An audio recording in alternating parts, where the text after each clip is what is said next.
Remue ménage. Remue ménage.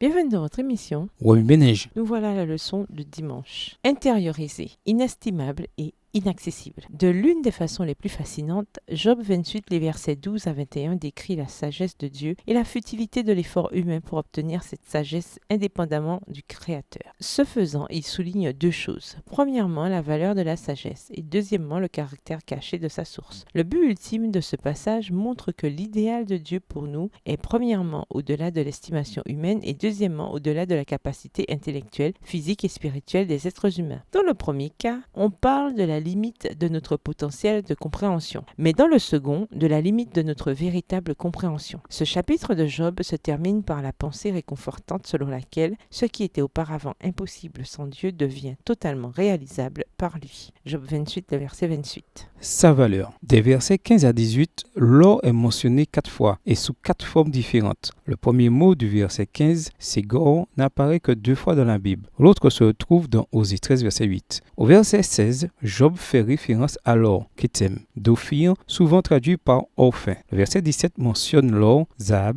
avec du verre au début du verset et l'orphin, Paz, à la fin, avec du cristal au verset 18. Le premier est largement mentionné dans la Bible, plus de 300 fois, tandis que le second est mentionné moins de 10 fois. Le premier désigne la couleur dorée, tandis que le second fait référence à l'orphin. En référence à la sagesse, Job utilise 4 mots différents pour se référer à la valeur de la sagesse. Ce passage affirme que ce que Dieu exige de nous est inestimable et inaccessible. La valeur de l'idéal de Dieu pour ses enfants ne peut être achetée par aucune forme d'or, qu'il soit commun, spécial, rare, fin ou le plus pur. Cette sagesse, qui n'est pas commune mais plutôt religieuse dans ses engagements et salvatrice dans sa nature, n'est pas à vendre et dépasse toute valeur estimable. Sa place. Même si, pour fin de discussion, quelqu'un avait ce qu'il faut pour acheter cette sagesse qui mène au salut, un autre défi nous attend. Le lieu où réside cette sagesse est inaccessible. Job tente d'expliquer que personne ne sait où elle se trouve, ni d'où elle vient. Elle est soigneusement cachée à nos yeux et peut tout aussi bien se trouver plus haut que ne peut voler l'oiseau. Certains pensent que le vautour de Rupel est l'oiseau ayant la plus haute altitude de vol au monde. Il atteint des hauteurs de près de 12 000 mètres. En parlant des hauteurs inaccessibles de la sagesse divine, Job dit que la sagesse est même invisible aux oiseaux du ciel, lesquels sont capables, dans certains cas, de voler aussi haut que les avions de ligne. Elle reste cachée au regard des vivants. Job 28, verset 21, signifie que s'il était possible de combiner toute l'intelligence humaine pour rechercher l'emplacement de cette sagesse, cette recherche serait vaine.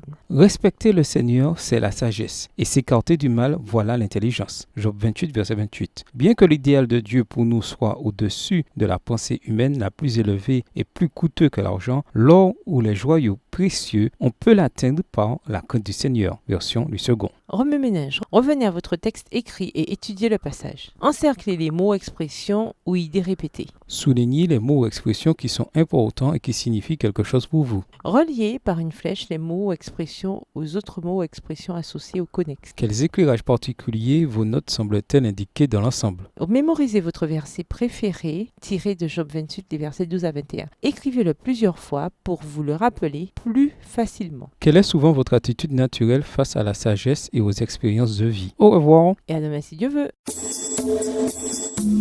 Remue ménage. Remue ménage.